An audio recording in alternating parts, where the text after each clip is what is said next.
Hello my beloved student, আশা করছি প্রত্যেকেই ভালো আছো। এই পুজোটা মোটামুটিভাবে যতটা সতর্কভাবে থেকে কাটাবার দরকার সেইভাবে প্রত্যেকে আশা করছি কাটিয়েছো। মোরাললেস সবাই ঠিকঠাকই কাটিয়েছো আশা করা যায়। আমিও তাই মোটামুটি যতটা সাবধানে থেকে কাটানো যায় ততটা কাটিয়েছি। প্রত্যেকে সেইভাবেই কাটিয়েছো আশা করা যায়। যাই হোক, প্রত্যেককে আমার তরফ থেকে এবং আমাদের আইএমআই ক্লাসেসের তরফ থেকে বিজয়ার শুভেচ্ছা, ভালোবাসা। প্রত্যেকে ভালো থেকো, সাবধানে থেকো। আমাদের নর্মাল যে ক্লাসেসগুলো হচ্ছে ইউটিউব চ্যানেল আইএমআই ক্লাসেসে, তাতে আমরা ক্লাস 11 এবং 12-এর প্যারালালি ক্লাস চালাচ্ছি। নর্মালি ক্লাস 12-এর আমাদের প্রতি টিউসডে মানে মঙ্গলবার রাতে ক্লাস আপলোড হয়। সেখানে আমাদের ডিসকাশন চলছে কেমিক্যাল কাইনেটিক্স। আর ক্লাস 11-এর প্রতি থার্সডে মানে বৃহস্পতিবার রাতে আমাদের ক্লাস আপলোড হয়। সেখানে আমাদের নতুন ক্লাস চালু হবে। মোটামুটি আমরা প্রায় 6-7 মাস আমাদের চ্যানেলে ক্লাসেস করছি। যারা ক্লাসেস করছো, যাদের ভালো লাগছে, তারা অবভিয়াসলি মন দিয়ে ক্লাস করবে এবং সেই জিনিসগুলো যাতে ভবিষ্যতে বিভিন্ন পরীক্ষায় ভালোভাবে কাজে লাগাতে পারো তার চেষ্টা করবে। অসুবিধা হলে তো আমি অলওয়েজ সবার সাথে আছি। তবুও ভালো লাগলে প্রত্যেকে লাইক করবে, সাবস্ক্রাইব করবে যদি ভালো লাগে, এবং শেয়ার করবে যাতে বেশিরভাগ ছেলেমেয়ের কাছে আমাদের এই কন্টেন্টগুলো পৌঁছতে পারে এবং বেশিরভাগ ছেলেমেয়ে যাতে উপকারটা পায়। ওকে, তো যাই হোক, আমরা বিগত 6 মাস থেকে 7 মাস ধরে বিভিন্ন ধরনের চ্যাপ্টার ক্লাস 11 এবং 12-এর প্যারালালি রান করাচ্ছি। এবং আমাদের ক্লাসেসের সবথেকে ইন্টারেস্টিং পার্ট সেটা হচ্ছে আমরা পুরো written, rather you can say handwritten explanation দিয়ে পুরো চ্যাপ্টার্সগুলো পড়ছি, তার ম্যাথামেটিক্যাল ডেরিভেশন করছি, অ্যাজ ওয়েল অ্যাজ নিউমেরিক্যালসও সলভ করছি। যাই হোক, আশা করছি প্রত্যেকের আমাদের ক্লাসেসগুলো কাজে দিচ্ছে যদি মন দিয়ে পড়ো। এবং আমি আগেও বহুবার বলেছি যে আমার প্রতিটা ভিডিও কিন্তু মিনিমাম 3 বার দেখতে হবে। 2-3 বার না দেখলে কোনো দিনই কনসেপ্ট 100% ক্লিয়ার হবে না। মিনিমাম 3 বার দেখতেই হবে টু ক্লিয়ার ইউর কনসেপ্ট 100%। ওকে, তো সেক্ষেত্রে প্রত্যেকে সেইভাবে করো। আশা করছি যা কন্টেন্ট তোমাকে দেওয়া হচ্ছে it is more than enough for your board exam as well as NEET JEE examination. তো সেই কারণে প্রত্যেকে ভালো করে ক্লাসেসগুলো ফলো করো। আমি ক্লাসের শিডিউলগুলো বলে দিলাম, আরেকবার রিপিট করছি যে ক্লাস 12-এর আমাদের যে ক্লাসেস চলছে সেই ক্লাসেস প্রতি উইকে টিউসডে মানে মঙ্গলবার রাতে আপলোড হয়, আর ক্লাস 11-এর প্রতি উইকে থার্সডে মানে বৃহস্পতিবার রাতে আপলোড হয় প্রত্যেকটা ক্লাস। পুজোর সময় মাঝখানে কিছুদিন স্টপ গ্যাপ ছিল, তারপরে আবার আমরা ট্র্যাকে ফিরে এসেছি এবং আমরা আবার ডিসকাশন শুরু করেছি। এই মঙ্গলবার আমাদের ক্লাস 12-এর ক্লাস যথারীতি আপলোড হয়েছে। এই বৃহস্পতিবার আমাদের ক্লাস 11-এর ক্লাসও আপলোড হবে। তো সেক্ষেত্রে 11-এর আমরা লাস্ট যে সেগমেন্টটা পড়ে এসছি সেটা আমাদের ছিল স্টেটস অফ ম্যাটার। সেখানে আমরা ডিটেল ডিসকাশন করেছি এবং আমি তোমাদের নিউমেরিক্যালসও দিয়েছিলাম। যারা আমার সাথে যোগাযোগ রেখেছো তাদের নিউমেরিক্যালসও দিয়েছিলাম, প্লাস প্র্যাকটিস সেট এমসিকিউগুলো প্রত্যেককে দিয়েছিলাম বাড়িতে সলভ করার জন্য। তার একটা আমরা লাইভ ডাউট ক্লিয়ারিং ক্লাসও রেখেছিলাম। প্রত্যেকে যোগাযোগ রাখবে, তাহলে আশা করছি ভালো উপকারই পাবে। তো আমাদের ইউনিট 5 মানে states of matter, gaseous state as well liquid state, detail discussion করেছি with numericals as well as practice set MCQ. আমাদের সেই চ্যাপ্টারটা শেষ হয়ে গেছে। Today we are introducing a new chapter, that is unit 7, ionic equilibrium. আমাদের class 11-এ ইকুইলিব্রিয়ামের দুটো সেকশন আসে, একটা কেমিক্যাল ইকুইলিব্রিয়াম, একটা আয়োনিক ইকুইলিব্রিয়াম। আমরা ফার্স্ট আয়োনিক ইকুইলিব্রিয়াম নিয়ে শুরু করব। So without wasting time we are discussing ionic equilibrium. So we are discussing ionic equilibrium, unit 7, class 11. What is the concept of ionic equilibrium? নামটা শুনেই বুঝতে পারছো, if ion is in equilibrium with ions or molecules, in that case we can say the process is in ionic equilibrium, the process is known as ionic equilibrium. সেটা এখানে লিখেছে, ions are in equilibrium with ions or molecules. In that case, the concept is known as ionic equilibrium. Such as একটা example দিয়েছি, AB, a molecule which is in equilibrium with the ions A plus and B minus. Specific example তুমি acetic এসে ভাবতে পারো, CH3COOH. It will dissociate to produce CH3COO minus H plus. It means the ion is in equilibrium with molecule. আবার ion is in equilibrium with ion হতে পারে, since it's an ionic equilibrium. যেমন example একটা দিয়েছি, CuNH3 whole for 2 plus, এর নাম হচ্ছে cuproammonium ion, which is in equilibrium with cupric ion and ammonia. So these basically these type are the example of ionic equilibrium. এবার এগুলো নিয়ে detail discussion চলবে। তার আগে কিছু ইন্ট্রোডাক্টরি ডিসকাশন যেগুলো ক্লাস 10-এ অলরেডি পড়েছিলে সেগুলো একটু রিক্যাপ করে নিয়ে আমার মনে হয় শুরু করাটা বেটার হবে প্রত্যেকের ক্ষেত্রে, তাহলে ব্যাপারটা বুঝতেও সুবিধা হবে এবং তাড়াতাড়ি আত্মস্থও করতে পারবে। ওকে, সো কি বলেছে, now the species which produce ion, যেহেতু এটা ionic equilibrium, that species which produce ion are known as electrolyte. আমরা জানি যে স্পিসিসগুলো মোস্টলি অ্যাকোয়াস সলিউশনে আয়ন তৈরি করে তাদের বলা হয় ইলেকট্রোলাইট বা তড়িৎ বিশ্লেষ্য। এটা প্রত্যেকেই জানো, ক্লাস 9-10 পড়ে এসছো। ইলেকট্রোলাইটকে বেসিক্যালি আমরা দুটো ক্যাটেগরিতে ক্লাসিফাই করি, একটা স্ট্রং ইলেকট্রোলাইট, একটা উইক ইলেকট্রোলাইট। স্ট্রং ইলেকট্রোলাইটের কেসে কনসেপ্টটা কি, কনসেপ্ট হচ্ছে যেসব ইলেকট্রোলাইট অ্যাকোয়াস সলিউশনে নিয়ার অ্যাবাউট 100% ডিসোসিয়েট করে যায় তাদের বলা হয় স্ট্রং ইলেকট্রোলাইট। মানে there is no existence of molecule after dissolving it in water. So that's why এখানে একটা টার্ম লিখে দেখবে, পরে আমরা আরও জানবো, DOD, it's known as degree of dissociation, representing symbol হচ্ছে alpha. In case of strong electrolyte the value of alpha is 100%, প্রায় নিয়ার অ্যাবাউট 100%, মানে পুরোপুরি প্রায় ডিসোসিয়েট করে গেছে। So you can say in case of strong electrolyte there is no existence of molecule in its aqueous solution. Okay, and weak electrolyte basically নামটা শুনেই বুঝতে পারছো, they will not completely dissociate in aqueous solution. That's why they very poorly dissociate in aqueous solution. DOD is less than equals to 5%. মোটামুটি ভাবে একটা data দেওয়া হয়েছে, তাদের বলা হয় উইক ইলেকট্রোলাইটস। ওকে, তো স্ট্রং ইলেকট্রোলাইটের মধ্যে কারা পড়ে, স্ট্রং অ্যাসিডস such as জানো প্রত্যেকে, HCl, HNO3, nitric acid, H2SO4, sulphuric acid, HClO4, perchloric acid, আরও প্রচুর এক্সাম্পলস আছে। This are the example of strong acid which are in the category of strong electrolyte, because এদের প্রত্যেককে ওয়াটারে dissolved করালে এরা completely dissociate করে যায়, এদের মলিকুলের কোনো এক্সিস্টেন্স মোস্টলি থাকে না। স্ট্রং বেসের মধ্যে example NaOH, sodium hydroxide, KOH, calcium hydroxide, KOH, potassium hydroxide, CaOH whole twice, calcium hydroxide, magnesium hydroxide লিখতে পারতো, আরও প্রচুর এক্সাম্পল আছে। Mostly alkali metal and alkaline earth মেটালের যেসব অক্সাইড বা হাইড্রোক্সাইডসগুলো আছে, those are generally strong bases.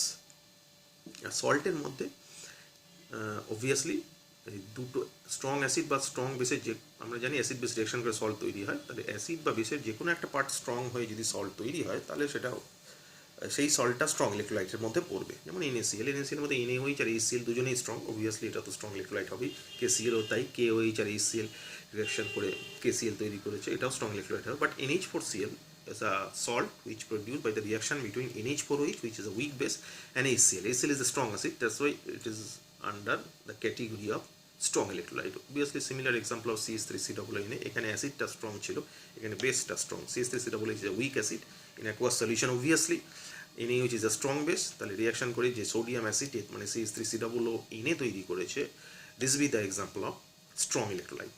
Okay, so now what about weak electrolyte? Weak electrolyteর এক্সাম্পলের মধ্যে উইক অ্যাসিডের মধ্যে পড়ছে, আমরা জানি প্রচুর আছে, তার মধ্যে কয়েকটা দিয়েছি আমি, CH3COOH, H2CO3, HCN, আরও যে কোনো অর্গানিক অ্যাসিড যদি নাও, those are the example of weak acid. Acetic acid, carbonic acid, hydrocyanic acid নিচে, these are two inorganic acid. এছাড়া ফর্মিক অ্যাসিড, বেঞ্জোইক অ্যাসিড নিতে পারো, মানে যে কোনো অর্গানিক অ্যাসিডই is an example of weak acid. So they are in the category of weak electrolyte. Weak বেসের মধ্যে NH4OH আর যে কোনো অর্গানিক বেস, ডাইমিথাইলামিন, ট্রাইমিথাইলামিন, যে কোনো এদেরও week base.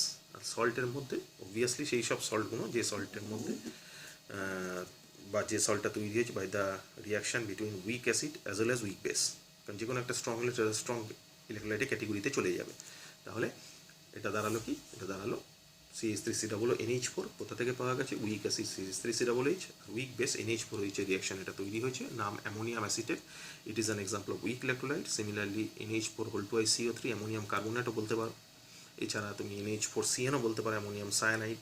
So these are the example of weak electrolytes. Okay, these are the basic funda, যেগুলো তোমার class 9-10 কিছুটা ছিল, বাকিটা আমি ইম্প্রোভাইজ করছি, দেখো ভালো করে। এখানে কি পয়েন্টস বলেছে, নেক্সট বলেছে since strong electrolyte is completely dissociated in aqueous solution, so that's why there is no equilibrium between ions and molecules. Obviously strong electrolyte के আমি একটু আগেই বললাম যে degree of dissociation near about 100%, মানে there is no existence of molecule in the aqueous solution, পুরোপুরি dissociate করে যায় আয়নে, তাহলে ডেফিনেটলি সেখানে কোনো ইকুইলিব্রিয়ামের এস্টাবলিশমেন্ট থাকে না, মানে সেখানে কোনো মলিকুলের এক্সিস্টেন্স থাকে না। সে in case of strong electrolyte, the process is, you can say the process is irreversible since there is no sign of equilibrium. But in case of weak electrolytes are not completely dissociated in aqueous solution, যেটা আমি বললাম যে 5%, মানে alpha 0.05 বলতে পারো, পার্সেন্টেজে বললে 5% in aqueous solution, so there is a equilibrium between ions and molecules. তাহলে definitely সেখানে একটা আয়ন্স আর মলিকুলের মধ্যে ইকুইলিব্রিয়াম থাকবে। এক্সাম্পল একটা দেখানো হয়েছে, acetic acid will dissociate to produce acetate ion and hydrogen ion, but the degree of dissociation is very poor. That's why অ্যারোটা এরকম দেওয়া হয়েছে, দেখো মানে ডান দিকের অ্যারোটা ছোট, বাঁ দিকের অ্যারোটা বড়, এর মানে হচ্ছে major portion of the reaction left hand সাইডে পড়ে আছে, মানে ডিসোসিয়েশন খুবই কম হয়েছে। This be the implication of that phenomenon. Okay, next আর কি বলেছে, আর একটা কনসেপ্ট যেটা সেটা জানো প্রত্যেকে, নন ইলেকট্রোলাইট। নন ইলেকট্রোলাইট মানে যারা অ্যাকোয়াস সলিউশনে কোনো রকম ডিসোসিয়েশনই হয় না, ডিসোসিয়েশন বা degree of dissociation is zero, nil. So also we are not discussing anything about non-electrolytes such as sucrose লিখেছি C12H22O11, এটা কোনো ডিসোসিয়েটই করে না আয়নে, so that's why we are not interested about non-electrolytes. Okay, so these are the basic introductory funda of ionic equilibrium.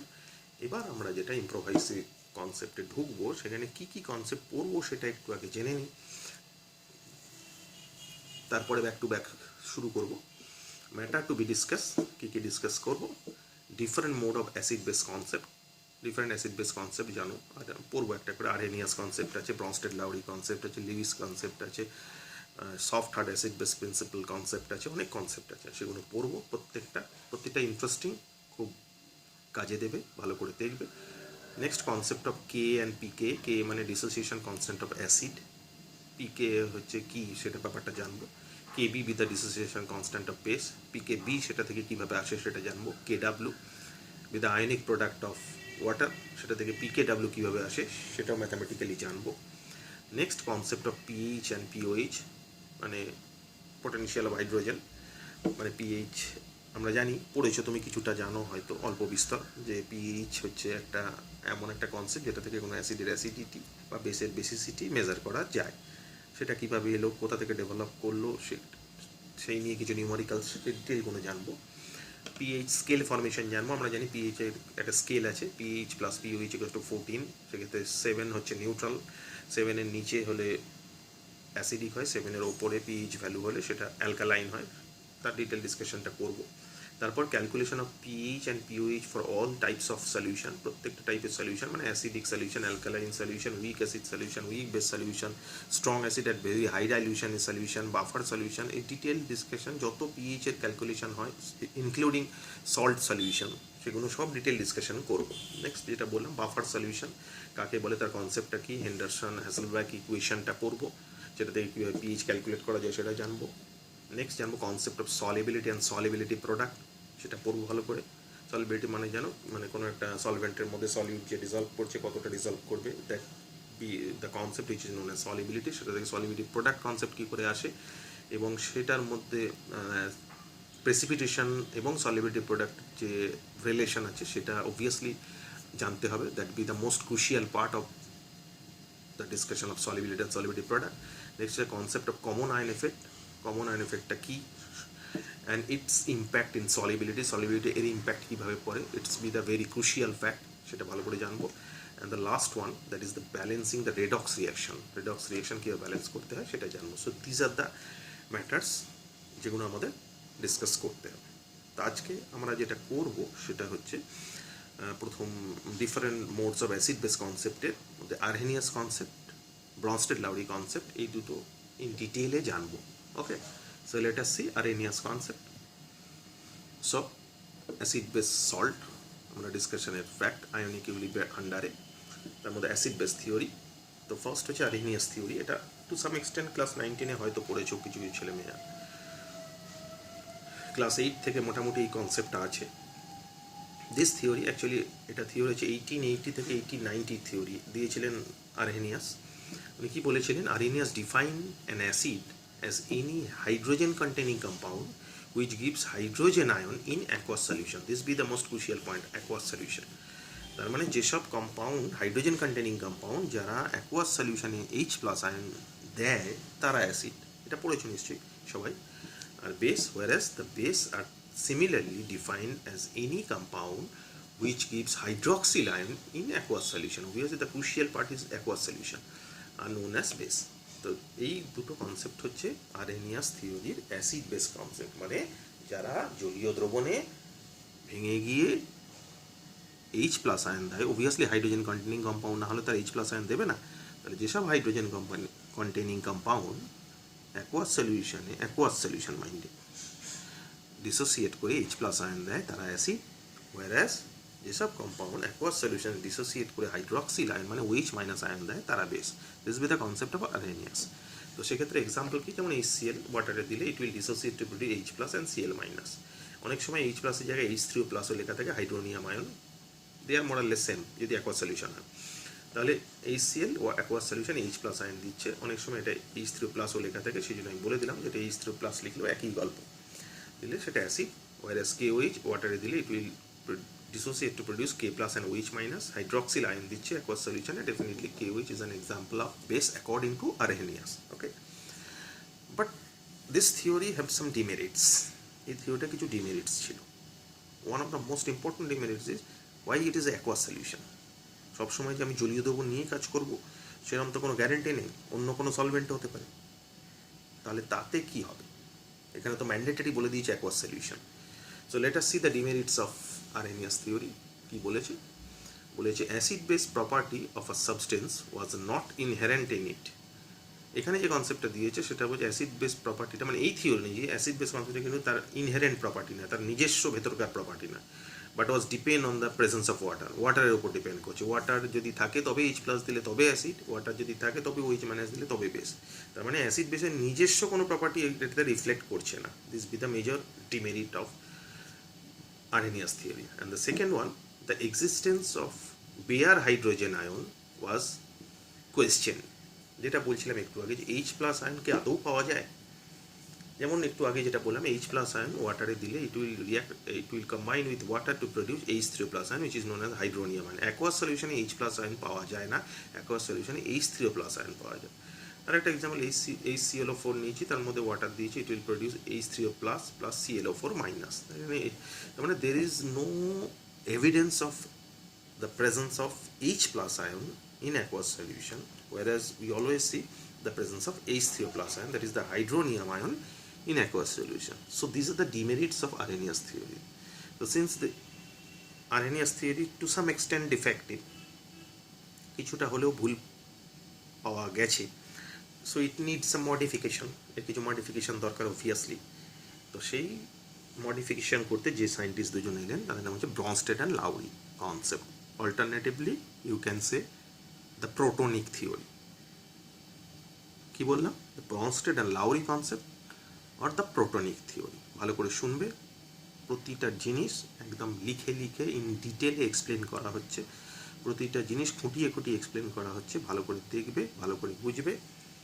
আবার বলেছি, যদি ভালো লাগে তাহলে লাইক করবে, সাবস্ক্রাইব করবে, আর অবভিয়াসলি শেয়ার করবে, যাতে বেশিরভাগ ছেলে মেয়েদের কাছে আমাদের কন্টেন্টটা পৌঁছতে পারে।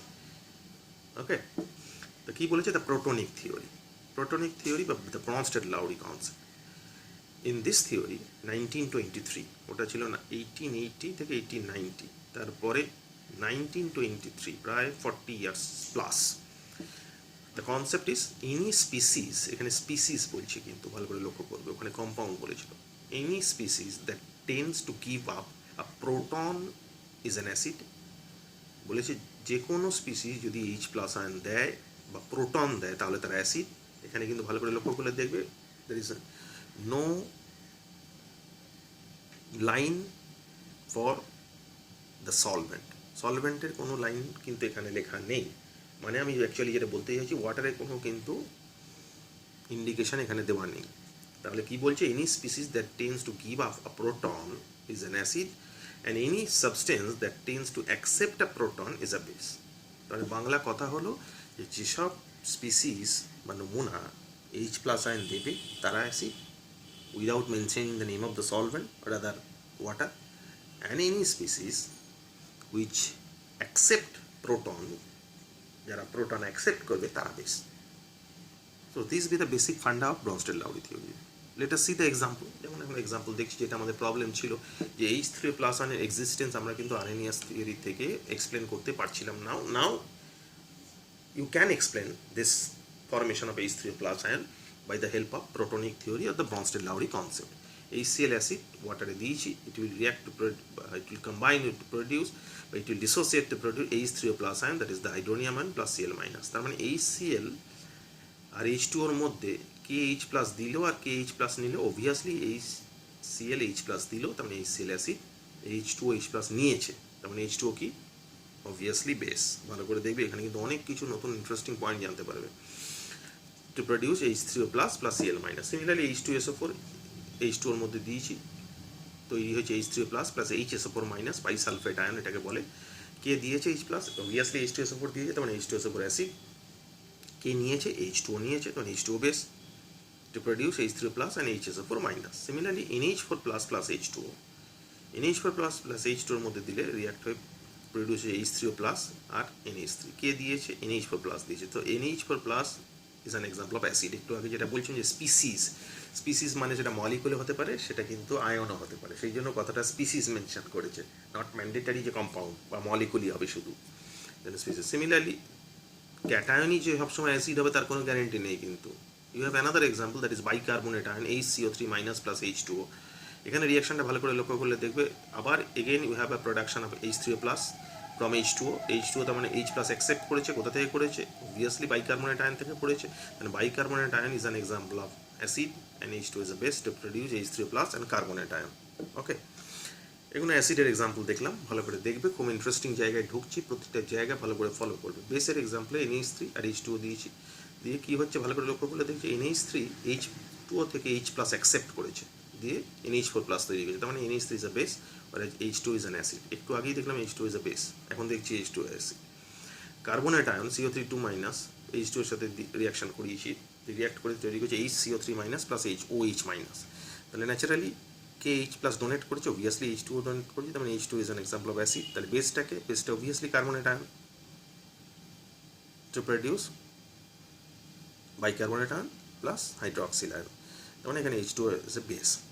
তার মানে H2 অ্যাসিড H2 বেস, আমরা দুটো কনসেপ্টই জানতে পারলাম। এখানে একটা গল্প যেটা নতুন ফান্ডা, সেটা হচ্ছে যে আমরা নর্মালি যেটা আমাদের জিজ্ঞেস করলেই আমরা অলওয়েজ বলি যে কোনো অ্যাসিড বেস রিয়াকশন করে কী তৈরি হয়, সঙ্গে সঙ্গে আমরা বলি কোনো অ্যাসিড বেস রিয়াকশন করে সল্ট আর ওয়াটার তৈরি হয়। নাও দ্য কনসেপ্ট ইজ ইম্প্রোভাইজ। এখন আমরা সেটা বলবো না, এখন আমরা বলবো যে কোনো অ্যাসিড বেস রিয়াকশন করে অ্যাসিড বেসই তৈরি হয়। কি বললাম, কোনো অ্যাসিড বেস রিয়াকশন করে অ্যাসিড বেসই তৈরি হয়। এক্সাম্পল দেখো, HCl will react with H2O to produce H3O+ plus Cl minus। তাহলে HClটা H+ ডোনেট করেছে, তার মানে অ্যাসিড কে নিয়েছে H2O base two produce H3O+ plus Cl minus. মানে এই যে H3O+ এটা আবার Cl মাইনাসের সাথে রিয়াকশন করে কিন্তু H2O two some extent HCl তৈরি করতে পারে, যদিও কম। তাহলে সেক্ষেত্রে কিন্তু H3O+টা H+ ডোনেট করবে, Cl মাইনাসটা অ্যাকসেপ্ট করবে। তাহলে H3O+টা H+ ডোনেট করেছে মানে অ্যাসিড, Cl মাইনাসটা ডোনেট অ্যাকসেপ্ট করেছে মানে বেস। তার মানে অ্যাসিড বেস রিয়াকশন করে অলওয়েজ অ্যাসিড বেসই তৈরি হয়। And this be the funda which is known as conjugate acid base theory, বাংলায় অনুবন্ধী অ্যাসিড ক্ষার তত্ত্ব। কনসেপ্টটা কীরকম, কনসেপ্টটা এরা হচ্ছে যে অ্যাসিড থেকে H+ বেরিয়ে গিয়ে যে স্পিসিসটা পাওয়া যাবে that be the conjugate base of that acid. যেমন HCl থেকে H+ বেরিয়ে গিয়ে Cl- পাওয়া গেছে, তাহলে HClটা যদি অ্যাসিড 1 হয় তাহলে তার কনজুগেট বেসটা হবে Cl মাইনাস। বোঝা গেল? আই রিপিট, কোনো একটা স্পিসিস থেকে H প্লাস বেরিয়ে গিয়ে যে স্পিসিসটা পাওয়া যাবে সেটা হচ্ছে তার কনজুগেট বেস। নট নেসেসারি সেটা মলিকুল হবে, সেটা আয়নও হতে পারে, কিন্তু দেখবো আরও এক্সাম্পল। তাহলে HCl থেকে H প্লাস বেরিয়ে গিয়ে Cl মাইনাস পাওয়া গেছে, তার মানে Cl minus be the conjugate base of HCl। Similarly H2O H plus accept করে H3O প্লাস আয়ন তৈরি করেছে, that is an acid. So H2O যে বেসটা ছিল সেটা H প্লাস অ্যাকসেপ্ট করে অ্যাসিড তৈরি করেছে, তার মানে H2O যে বেস তার কনজুগেট অ্যাসিড কিন্তু H3O প্লাস। তার মানে কনজুগেট বেস কীভাবে বার করব, কনজুগেট অ্যাসিড কীভাবে বার করব, তার ফান্ডাটা কীরকম, যে কোনো কিছু থেকে H প্লাস বার করে দিয়ে যেটা পড়ে থাকবে সেটা তার কনজুগেট বেস। ভালো করে শুনবে, কোনো স্পিসিস থেকে H প্লাস বার করে দিয়ে যেটা পড়ে থাকবে সেটা তার কনজুগেট বেস, আর কোনো স্পিসিসে H প্লাস অ্যাড করে দিয়ে যেটা তৈরি হবে সেটা তার কনজুগেট অ্যাসিড। এটা হচ্ছে কনজুগেট অ্যাসিড বেসের বেসিক ফান্ডা। দেখা যাক আরও এক্সাম্পল, তাহলে ব্যাপারটা আমাদের কাছে আরও পরিষ্কার হবে। সো আমরা কি জানতে পারলাম? From this theory we can say chemical species which differ from one another only to the extent of a proton transfer are termed as conjugate acid base pair. Obviously proton transfer হয়ে acid base pair তৈরি করলো, acid থেকে proton বেরিয়ে গিয়ে যেটা তৈরি হলো সেটা তার বেস, সেই বেসটাই প্রোটন নিয়ে যেটা তৈরি করলো সেটা তার কনজুগেট অ্যাসিড। তো সেটা এখানে বলেছে। সেকেন্ড পয়েন্ট হচ্ছে, ভালো করে শুনবে, ভালো করে বুঝবে, প্রত্যেকটা জিনিস লেখা আছে। Conjugate base of strong acid must be week, এটা ভালো করে মনে রাখবে। Conjugate base of strong acid must be week in nature. Similarly conjugate acids of strong bases will be week in nature. Conjugate base যদি strong হয় তাহলে তার অ্যাসিডটা week হবে, আর কনজুগেট অ্যাসিডটা যদি স্ট্রং হয় তাহলে তার বেসটা উইক হবে। এটা যেন ভালো করে মনে থাকে। Since water molecule act as an base towards, ভালো করে শুনবে কি বললাম, since water molecule act as a base towards a more strongly acidic substance form conjugate H3O, conjugate acid H3O plus, যেটা দেখলাম যে ওয়াটার H প্লাস অ্যাকসেপ্ট করে conjugate acid H3O plus তৈরি করছে, and act as an acid, আবার water acid হিসেবেও কাজ করছে, টুয়ার্ডস আ মোর স্ট্রংলি বেসিক সাবস্টেন্স, মানে তার থেকে বেশি basic substance such as NH3 যেটা দেখলাম, সেখান থেকে মানে ওয়াটার NH3 কে H প্লাস ডোনেট করে it will produce a conjugate base OH minus. So that is why water is an example of amphiprotic solvent. This be the most crucial point. Amphiprotic solvent, নতুন একটা term জানতে পারলে, যে এমন একটা species যেটা acid হিসেবেও কাজ করছে, বেস হিসেবেও কাজ করছে, সেই ধরনের সলভেন্ট। ওয়াটার বেসিক্যালি আমরা জানি প্রত্যেকে যে is known as universal solvent. তো এমন ধরনের সলভেন্ট যেটা অ্যাসিড হিসেবেও কাজ করে, বেস হিসেবেও কাজ করে, সেই ধরনের সলভেন্টকে কিন্তু বলা হয় অ্যাম্ফিপ্রোটিক সলভেন্ট। ইম্পর্টেন্ট পয়েন্ট, মনে রাখবেন। তো we have some typical examples of conjugate acid base system. আরও কিছু এক্সাম্পল যেটা বললাম একটু আগে আমরা যে দেখবো, পুরো সিস্টেমটাই আমাদের কাছে নতুন হয়ে দাঁড়াবে। আমরা যে জানতাম আদৌ সেটা জানতাম ঠিক কিনা সেটাই এখন একটা কোয়েশ্চেনের মধ্যে পড়ে যাবে। ভালো করে দেখো, HNO3 রিয়াক্ট করছে H2O এর সাথে two produce H3O plus NO3 minus, তার মানে HNO3 acid, H2O base, H3O plus B the conjugate acid of H2O and NO3 minus be the conjugate base of HNO3, তাই তো? অবভিয়াসলি তাই। HSO4 minus plus H2O, আগে এক্সাম্পলটা দেখেছি, to produce H3O plus and SO4 minus, তাহলে obviously SO4 minus be the conjugate base of HSO4 minus and H3O plus with the conjugate base of H2O. Similarly, আরও typical কিছু example দেখছি। FeH2O6 হেক্সা অ্যাকুও iron salt, এটা একটা complex salt, ওয়াটারে দিয়েছি, ইট will produce H3O plus and FeH2O5 OH2 plus, তার মানে এই যে কমপ্লেক্স আয়নটা তৈরি হলো, that be the conjugate base of this complex ion and obviously H3 plus is the conjugate acid of H2O. Similarly, HCl will, যদি HCH3COOH এর মধ্যে দিই, ভালো করে লক্ষ্য করলে দেখবে it will combine বা it will react to produce CH3COOH2 plus plus Cl minus। ভালো করে লক্ষ্য করে দেখো KH accept করেছে, CH3COOH, K ডোনেট করেছে HCl, তো HCl is an acid, CH3COOH is a base. Interesting. So CH3COOH2 plus be the conjugate acid of CH3COOH আর Cl minus with the conjugate base of HCl. Similarly, HClO4 plus H2SO4, one of the most interesting example. কে দিয়েছে কে নিয়েছে ভালো করে লক্ষ্য করে দেখো, দেখা যাচ্ছে HClO4 ডোনেট করেছে, তার মানে HClO4 is an example of acid. Accept করেছে কি H2SO4, আমরা H2SO4 কি জানতাম, সালফিউরিক অ্যাসিড, বাট এখানে H2SO4 কে কি হিসেবে দেখা যাচ্ছে, বেস। তাহলে আমরা কিন্তু যেগুলো জানতাম যে H2SO4 acid, HCl acid, CH3COOH acid, NaOH base, NH4OH base, এগুলো যেগুলো জানতাম সেগুলো কিন্তু ভুল জানতাম সেটা নয়। সেই কনসেপ্টটা হচ্ছে considering water as an solvent. Solvent পাল্টে গেলেই কিন্তু কম্পাউন্ডের the basic funda is solvent পাল্টে গেলেই কিন্তু কম্পাউন্ডের অ্যাসিডিটি বা বেসিসিটি কিন্তু ডিফার করে যাবে। আমরা যখনই বলতাম CH3COOH অ্যাসিড, আমরা যে সাইলেন্ট মোডে যে কনসেপ্টটা রেখে দিতাম, if water is a solvent, সেটা কিন্তু আমরা বলতাম না। H2SO4 ইজ অ্যান অ্যাসিড, সেটা মানে ওয়াটারে। কিন্তু ইনস্টেড অফ ইউজিং ওয়াটার আমি যদি HClO4 দিয়ে দিই, তাহলে ভালো করে লক্ষ্য করে দেখো H2SO4 কিন্তু অ্যাসিড নয়, অ্যাসিড তো নয়, উল্টে বেস হয়ে যাচ্ছে। Similarly another interesting example HF আর HNO3। HNO3 সবাই জিজ্ঞেস করলেই বলে দেবে নাইট্রিক অ্যাসিড, বাট এখানে দেখো কী রিয়াকশান হচ্ছে এবং HNO3 কী হিসেবে এখানে এক্সিস্ট করছে, অবভিয়াসলি বেস হিসেবে এক্সিস্ট করছে। So be very very crucial, be very very alert about the presence of solvent. সলভেন্টটা কী আছে সেটা কিন্তু ভালো করে মাথায় রাখবে, আদারওয়াইজ কিন্তু ভুল হবেই। দেখলে পুরো ফান্ডাই পাল্টে গেছে অ্যাসিড বেসে। HNO3 আর অ্যাসিড নেই, H2SO4 আর অ্যাসিড নেই, CH3COOH আর অ্যাসিড নেই। So all depend on the nature of the solvent. Unless and until you mention the name of the solvent, you can't say whether it is acid or base. This be the most crucial fact.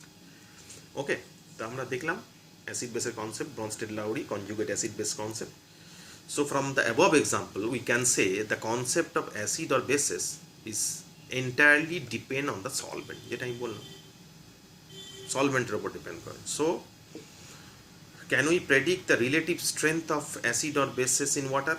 ওয়াটারে কি আমি বলতে পারি? ধরো একটা example দিচ্ছি, তোমাকে বললাম যে HCl, H2SO4 আর HNO3 তিনটেরকেই ওয়াটারে সলিউশন তৈরি করা হয়েছে। কনসেন্ট্রেটেড নিয়েছি তিনটেই, HCl কনসেন্ট্রেটেড মানে গাঢ় নিয়েছি, H2SO4 কনসেন্ট্রেটেড নিয়েছি, HNO3 কনসেন্ট্রেটেড নিয়েছি, নিয়ে একটা টেস্ট টিউবের মধ্যে তিনটেতেই হাফ টেস্ট টিউব ওয়াটার নিয়েছি, তিনটের মধ্যেই তিনটে অ্যাসিড আলাদা আলাদা করে, প্রথমটা HCl 5 ফোঁটা দিয়েছি, পরেরটা H2SO4 5 ফোঁটা দিয়েছি, তারপরেরটা HNO3 5 ফোঁটা দিয়েছি। এবার যদি কোয়েশ্চেন করে যে কোনটা বেশি অ্যাসিডিক, কী করে বলবো? কেউ বলতে পারবে? অবভিয়াসলি পারবে না। কেন?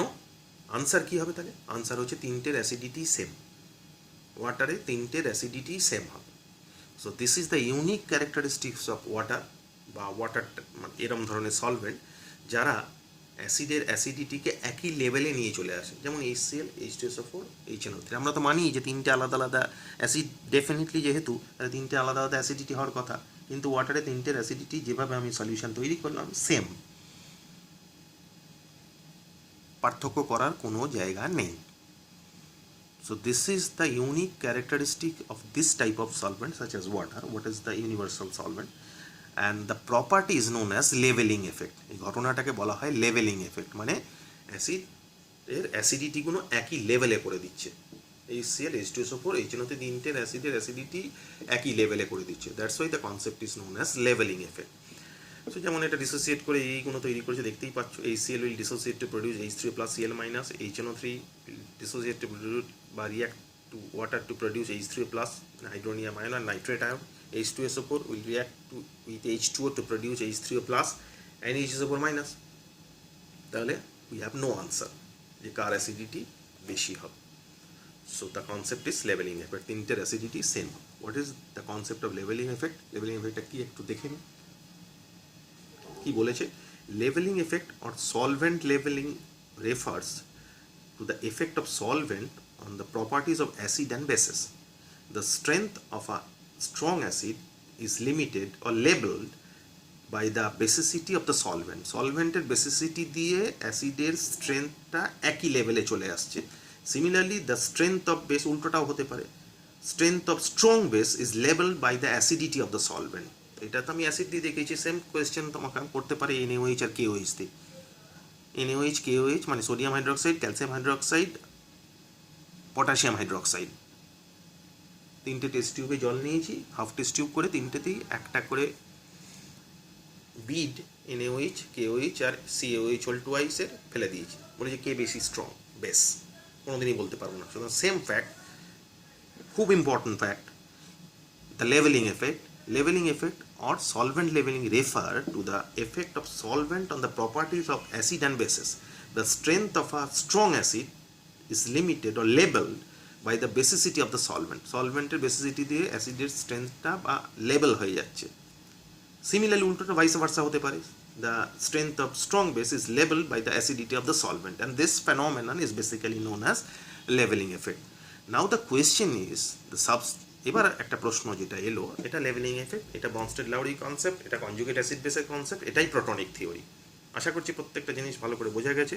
আমরা আরএনিয়াস পড়লাম, তার ডিটেল ডিসকাশন করলাম, তার ডিমেরিটস জানলাম, সেটা থেকে ঢুকলাম কোথায় প্রোটনিক থিওরি বা ব্রনস্টেড-লাউরি থিওরি, সেটা ভালো করে জানলাম, তার এক্সাম্পল দেখলাম, সেটা থেকে ঢুকলাম কোথায় কনজুগেট অ্যাসিড বেস থিওরি।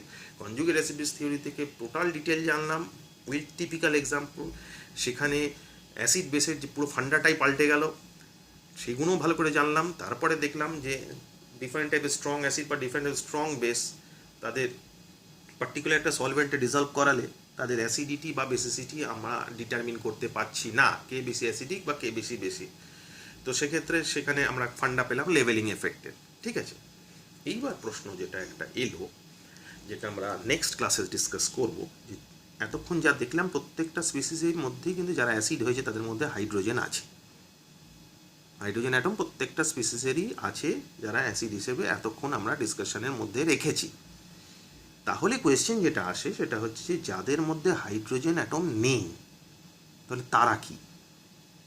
তারা কি অ্যাসিড নয়, বা তারা কি বেস নয়, তারা কি salt? This are the question. তো এখানে সেটাই বলেছে। Now the question is substances do not contain any proton but yet exhibit acid character in the reaction, যেমন ধরো AlCl3, BF3, SO3, এদের কারোর মধ্যেই H নেই, ভালো করে লক্ষ্য করে দেখো, কিন্তু এরা রিয়াকশানে অ্যাসিডের মতো বিহেভ করে। তাহলে এদের অ্যাসিডিটি না আরএনিয়াস থিওরি দিয়ে এক্সপ্লেন করা যাচ্ছে, না প্রোটনিক বা ব্রনস্টেড-লাউরি থিওরি দিয়ে এক্সপ্লেন করা যাচ্ছে। So what will be the explanation for this type of compound? তাই না? চিন্তা করার কোনো কারণ নেই। আমরা লেকচার 2 আয়নিক ইকুইলিব্রিয়ামে এর ডিটেল ডিসকাশানে যাব, এই যে এরা কিসের ক্যাটেগরি, কোন ক্যাটেগরিতে পড়ে, কিভাবে সেটা আমরা ডিসকাস করব, এক্সপ্লেন করব, তার detail discussion with example obviously discuss করব। চিন্তা করার কোনো ব্যাপার নেই, চাপ নিয়ে লাভ নেই কোনো, আমরা ডিসকাস করব আমাদের নেক্সট ক্লাসে।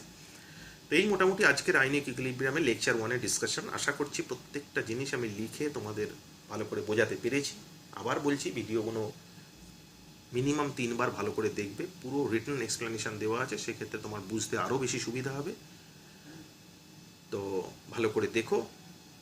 এগেন, ভালো লাগলে লাইক করো, সাবস্ক্রাইব করো আর শেয়ার করো। অবভিয়াসলি শেয়ার করার উদ্দেশ্য যেটা, সেটা হচ্ছে আরও বেশি বেশি ছেলে মেয়ের কাছে আমাদের কন্টেন্টগুলো পৌঁছবে, তারা এটা থেকে বেনিফিট পাবে।